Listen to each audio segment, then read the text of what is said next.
Pag-uusapan naman po natin ang foundation in relational marketing or multi-level marketing. Just like pag maghuhukay po tayo ng building, magtatayo po ng building, ang paghuhukay po ang pinakamatagal. Kaya wag rin po tayo magmamadali sa negosyo to. Always remember in this business, slow is fast. No? Kaya ang pinakamatagal sa pagtayo ng building ang paghuhukay. Pero pag naayos na yung foundation, tuloy-tuloy ng pagtayo ng building. Katulad ng negosyo natin to. So let's first understand foundation number 1. Foundation number 1 is what we call as the 20-80 Pareto Law. Ano pong ibig sabihin ng 20-80 Pareto Law? Out of 10 people na kinausap po natin, 8 of them will say no, and only 2 will say yes. Be prepared. Alam niyo po mga kapatid, pag tayo nag-attend ng meeting, na-experience po natin excitement, nakita natin yung opportunity. Ang iniisip po natin lahat ng kakausapin natin ay kasing excited po natin at makikita yung nakita natin. Unfortunately, not everyone's just like us. So, napaka-importante, you have to be prepared. Kailangang maghanda po tayo. Sa 10 kakausapin natin, 8 of them will say no, and only 2 will say yes. And then, once they say no in this business, you have to take the second foundation, is what we call as the SW attitude. Ano naman po ang SW attitude? Some will join, some won't join, so what? So, who's next? Again, ulitin po natin. Some will join, some won't join, so what? So who's next? Kailangan wag tayong masyadong attached sa iimbitahan natin. Because if we're emotionally attached, the moment they say no to us, aayaw na rin tayo. Always remember, pag ikaw, meron kang sasagapin ng isang taong nalulunod, hindi ka sasabay sa taong nalulunod, ikaw ang dapat nang mag-say. Kaya don't go along with them. And next is what we call as the bunch of apple principle. When you say bunch of apple principle, like for example, meron tayong tinatawag na apple na hinog, no? Ripe. Meron tayong tinatawag na rotten apples or what we call as bulok. Or meron tayong tinatawag na unripe apples, hindi pa hinog. Kung tayo pong kakain ng mansanas, ano pong kakainin natin? Yung bulok, yung hinog, o unripe? Definitely yung ripe, yung hinog. Likewise in this business, no? Stay away from bulok na apples or what we call as rotten apples. Yung mga bulok na apples, yung mga taong negative. The moment nalapit ka pa lang, ayaw na agad. Ay, ano yan, networking? Ayaw ko na agad yan. Ay, ano yan, magbebenta ko, ayaw ko na agad yan. So, if you encounter this type of people, chances are stay away from them. Stay away from negative people. Always remember that because sometimes, ito pang mga tao ang magdadrag sa'yo. They will steal your dreams away. So, number 1, don't talk to rotten apples. Number 2, yung mga unripe. Who are the unripe apples? Unripe apples are people na sinasabi natin, gusto yung negosyo, gusto yung produkto, pero wala pang time or wala pang pera. Out of budget. So, please lang, don't commit the mistake. Huwag po tayong magkakamali na pe-pressure po natin, pipilitin po natin sumali kung ayaw nila. At saka, huwag po kayong magkakamali to pay for someone in advance. Yung aabunuhan nyo ba? Chances are, pag inabunuhan niyo yung puhunan nila, they will not become active and they won't even pay you back. Sino mawawala? Tayo rin. You only work with people who are the ripe apples. Ripe apples are people who are positive, outgoing. No? They're really focused. They have a destiny to fulfill. Yung mga excited. Kukunin po natin yung mga taong yan. So, napaka-importante, we just focus on the third group of people. The fourth foundation in this business is expect discouragement. In this business, may frustration, may rejection. Most of the successful people, just like Abraham Lincoln, experience failures in life, experience heartaches in life before they become successful. Even Colonel Sanders of KFC, after 300 tries of passing his recipe to different restaurants, until such time he reached the age of 65, that's the time his recipe was accepted and KFC was built. So likewise in this business, sino magdi-discourage niyo sa negosyo to? Number 1 is your relatives. Ito malungkot. The people who are closest to you are the people who can hurt you the most. Kaya tatandaan po natin, pag nag-invite po tayo sa ating mga relatives, abangan po natin. Siguro may mga iba talaga will encourage you and motivate you. Pero karamihan po, they will discourage you. I can still remember, nung nag-umpisa ako sa isang company na tinatawag na Barclay. I attended the seminar, and then after I attended the seminar, I got so excited. Pinakita sa akin, paano tayo yaman, hindi lang sa pagbebenta, kundi sa pamamagitan ng pagbilog-bilog, pag-i-invite ng mga bilog-bilog. Nung umuwi ako, kinento ko sa aking magulang, sa aking mama. At sinabi ko sa aking mama, Ma, yayaman na tayo. Anong gagawin mo? Magbebenta tayo ng mga toilet bowl cleaners lahat. At tinawanan na ako, sinabi, paano kaya yaman, iho? Ang liit-liit ng kikitain mo. And truly enough, nung kumita ako ng first check ako, excited ako, pinakita ko sa aking magulang. Magkano aking check first month? 67 pesos. Sinabi ng nanay ko, may sakit ka, kailangan mo na magpagamot.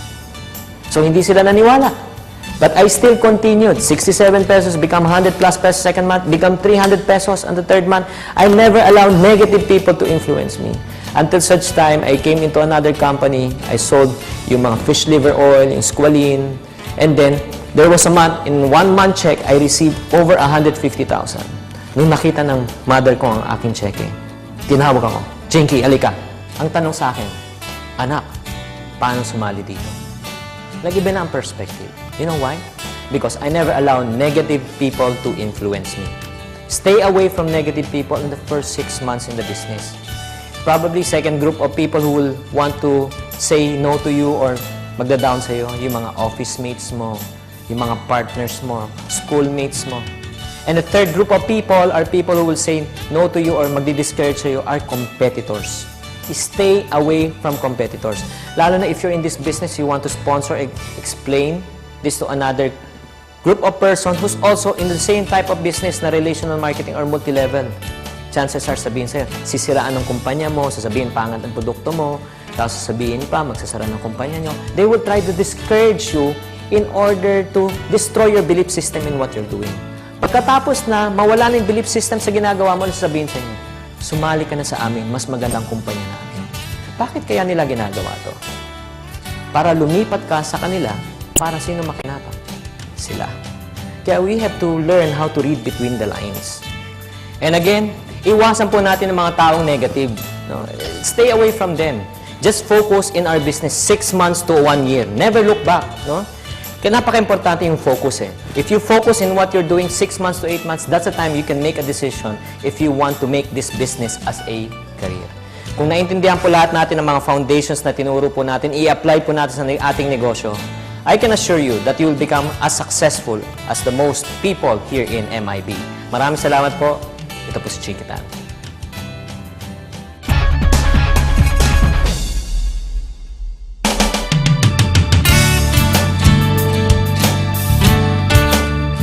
Magandang hapon po. Ako po si Jinky Tan. Ngayon naman po, mapag-uusapan po natin napaka-importanting topic. How to differentiate a pyramiding company from a legitimate multi-level marketing company. Kumuha na po kayo ng mga papel at ballpen para mailista niyo po ito. Ano ba yung pyramid na yan? Actually, there's nothing wrong with a pyramid structure. Halimbawa, ang gobyerno po natin, pyramid din naman po yan. Nag-uumpisa sa president, then the vice president, then the senators, then the congress. No? Pyramid in shape. Like the company. Start with the CEO, with the president, with the AVPs, and the managers. Wala pong masama sa structure. Nagiging masama lang po pag nababahiran po at nasasama po sa marketing. Ano bang ibig po sabihin ng multi-level marketing or marketing? Marketing means movement of products from the manufacturer to the consumers. And both should be what? Satisfied. If one is dissatisfied, there is what we call as the word called fraud o panlilinlang. If the manufacturer gives a defective product, panlilin lang. And if the buyer gives a bouncing check, panlilin lang rin po. So, napaka-importante, pagsasali kayo sa mga multi-level marketing company, rule number 1, upon payment, pagkabayad po, there must be the word called immediate. Immediate exchange of products and services. Huwag po kayo sasali sa mga kumpanya, pag nagbayad po kayo, ang hawak nyo lang po, 2 P. Ano po itong 2 P? Papel at pangako. Papel, resibo na signifying na may natanggap na pera. Pangako, pag kayo po ay nag-recruit o nag-invite pa ng mga tao, kayo po ay tatanggap ng komisyon. And number 2, paano mo malaman na legitimate na? Always think that you are the last person to join. Kayo po ang pinakahuling tao. Halimbawa, sumali po kayo sa isang food supplement company. Pag nagbayad kayo, kahit kayo pa yung pinakahuli, meron kayong hawak na food supplement na pwede nyong gamitin o pwede nyong maibenta para mabawi nyo po puhunan. Yun po ang legitimate. Pero yung mga pyramiding na yan, papel at pangako lang. So ngayon, ano naman po ang multi-level marketing?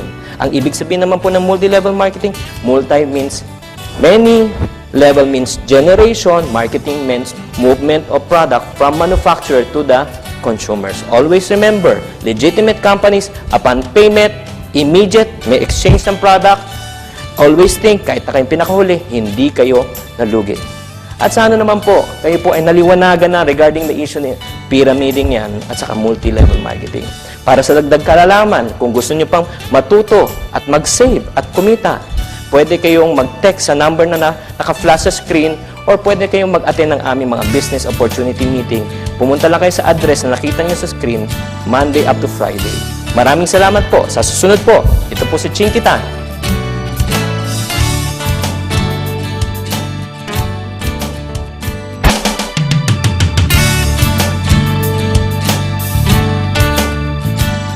Magandang hapon po sa inyong lahat. Ako po si Chinky Tan. Ngayong hapon po, pag-uusapan naman po natin ngayong topic na ito is how to find a good multi-level marketing company. So bago tayo mag-umpisa, pakihanda na rin po ang mga papel at mga lapis or ballpen para mailista niyo po ito. Meron tayong sinasabi dito sa mga multi-level marketing companies na kung maghahanap po kayo ng mga kumpanyang ganito, tatandaan niyo yung prinsipyo ng four-legged horse. Ang ibig po sabihin niyan, kung sasakay po tayo sa isang kabayo, kailangan apat po ang paa. Ano po yung apat na paa? First is the company. Number 2 is the product. Third is the marketing plan. And fourth is the leadership. Una, kumpanya. Kung maghahanap po tayo ng kumpanya, maghahanap po tayo ng kumpanya na stable. Pangalawa, debt-free, walang utang. At pangatlo, yung proven track record na, yung may experience na. It's a proven fact according to DTI. Now, most of the people who started the company failed in the first 2 years. So, maghahanap po tayo, may experience na. Number 2 is the product. Kung maghanap po tayo ng produkto, kailangan yung produkto na ibebenta po natin na naniniwala tayo. Huwag lang po natin gagawin ng dahil sa pera. Meron pa tayong isang prinsipyo na tinatawag na BYBO. Ang ibig po sabihin nun, people buy you before they buy the opportunity. Remember, I will never buy a Ferrari from a Ferrari salesman who drives a Porsche. You got to practice what you preach. And then number 3, we have to look at the marketing plan. The plan must have a minimal startup capital. It must also have a reasonable monthly requirement or quota. Huwag po tayo sasali sa mga kumpanya na napakalaki ng quota, buwan-buwan. Ang hirap pong habulin. It puts a lot of stress. And number 3, huwag po kayong sasali sa kumpanya na nagpa-front loading. Ang ibig ko po sabihin ng front loading, they require you na bumili kayo agad ng malaking inventory. At the end of the day, pag hindi po natin maibebenta, kanino po naka-stock ang produkto? Tayo po. At tayo po ang nalulugi. And lastly, maghahanap rin po tayo tungkol sa magandang leadership. When I say leadership, it's people who have the experience, who have the integrity. No? Dapat naintindihan po natin na yung mga nagpapatakbo po ng kumpanya ay dapat may mga dalubhasa na. Alam niyo po nilang ginagawa. Hindi lang po grupo-grupong tao na natuwa at nagsama-sama at nag-invest at nagtayo ng kumpanya. And then yung mga taong niyan, kailangan po may credibility at pinapaniwalaan po natin ang kanilang sinasabi. And finally, you should trust the people that you are working with. The foundation of business is trust, tiwala. Mga kaibigan, pakiusap lang po, kung tayo po ay magnenegosyo, huwag tayong sasali sa isang tao o sa isang negosyo na hindi nyo pinagkakatiwalaan. At yan po ang pinaka-importanting ingredient para tayo ay maging successful sa business. Again, how to find a good multi-level marketing company? Number 1, company, product. Number 3 is marketing plan. And number 4 is leadership. Yan po ang tinatawag nating four-legged horse.